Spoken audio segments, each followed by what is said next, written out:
سلام، خوش اومدید به این ویدیو.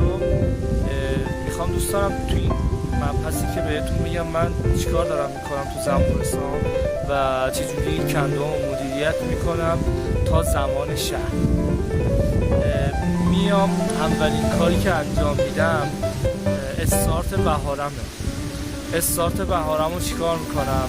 سعی میکنم قبل از اینکه استارت بخورم پودر شکر بدم. براتون ویدیوهاشو تهیه کردم، حتما برید ببینید. بعد از اون شروع میکنم به چی؟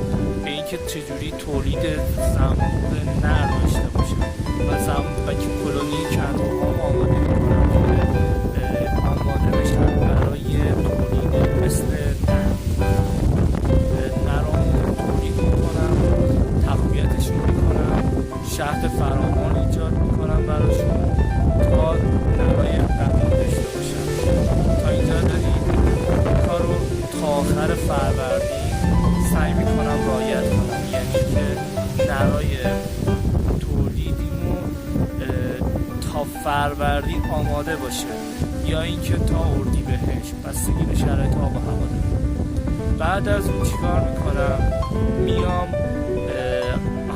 این موضوع رو بهتون بگم، میام کلونی و کندوهای ضعیفمو که مثلا نگاه میکنم ضعیف شدن و استارت خوبی ندارن میام تبدیل میکنم به دو ملکه. یعنی میام این کلونی ضعیف و کلونی قوی تبدیل میکنم و ملکه هاشون هم دارم، یعنی ملکه هاشون هم میشن که میام ادغام کنم، نه، میام تبدیل میکنم به دو ملکه و این باعث میشه که کندوی ضعیف هم در عرض یک ماه حتی بتونه طبق دوم سوم داشته باشه. خب این خیلی مهمه که بتونید یک کلونی ضعیفتون رو به یک کلونی قوی تبدیل کنید در عرض یک ماه. این کار رو انجام میدم. بعد از اون شروع میکنم به چی؟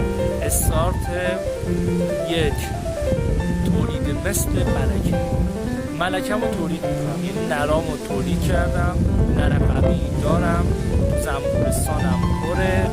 بعد از اون میام پیوند میزنم و پیوند زدنم رو انجام دادم. شروع میکنم کلونی های پیرم رو تبدیل میکنم به کلونی های جوان و ملکه جوان بهش میدم و این که جفت خوردم و جفتگیریشون هم عالی بوده، کلونی قوی داشتم و توی خرداد ما سعی میکنم رعایت کنم که بتونم تخم‌ریزی و نگه دارم، مخصوصا توی دشت اینو رعایت دارم. اگه مثلا چه مشکلی پیش نمیاد، خرداد ما استارت میخوره واسه شهر.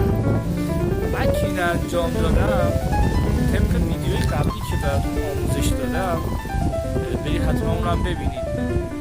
میام حبس میکنم کلونی های قوی که داشتم و تخم‌ریزی که بالا بود، میام ایزیلاتور یا یک گاو یا 4 گاو یا اصلا یه شبکه مانع ملکه میذارم یا طبق میذارم، یه شبکه مانع ملکه عمودی افقی میذارم که بتونم کلونی رو نگه دارم، یعنی مثلا تنظیم کنم که بتونم یه کندوی بتونم مثلا بگم آقا 4 گاو تخم‌ریزی داشته باشه یا 3 گاو یا 2 گاو تخم‌ریزی داشته باشه.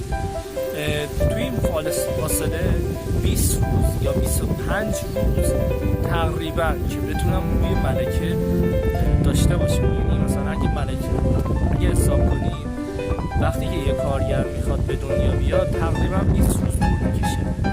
خب من تا این 20 روز میتونم چیکار کنم؟ میتونم یک شهد رو جمع کنم و اصلام برداشتم. بعد از این 20 روز شروع میکنم به جمعیت سازی و جمعیت سازی ما انجام میدم، اونم براتون ویدیو براتون میسازم. من چیکار میکنم؟ جمعیت سازی و کنترل میکنم کنم. خیلی مهمه.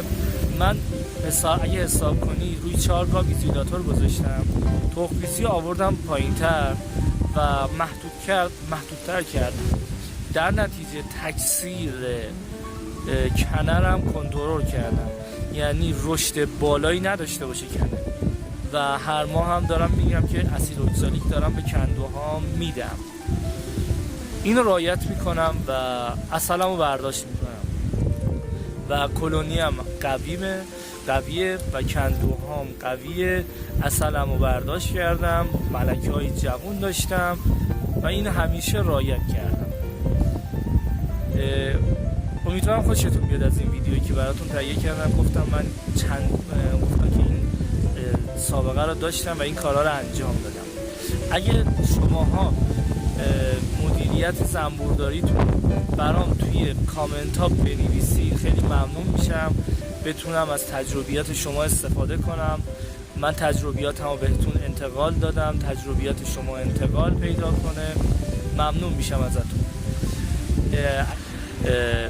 کانال حتما سابسکرایب کنید، ویدیو رو لایک کنید، اون دکمه نوتیفیکیشن رو بزنید و این ویدیو رو برای دوستاتون بفرستید تا بتونن از این ویدیو استفاده کنن. تا ویدیوی بعدی، خدا حافظ.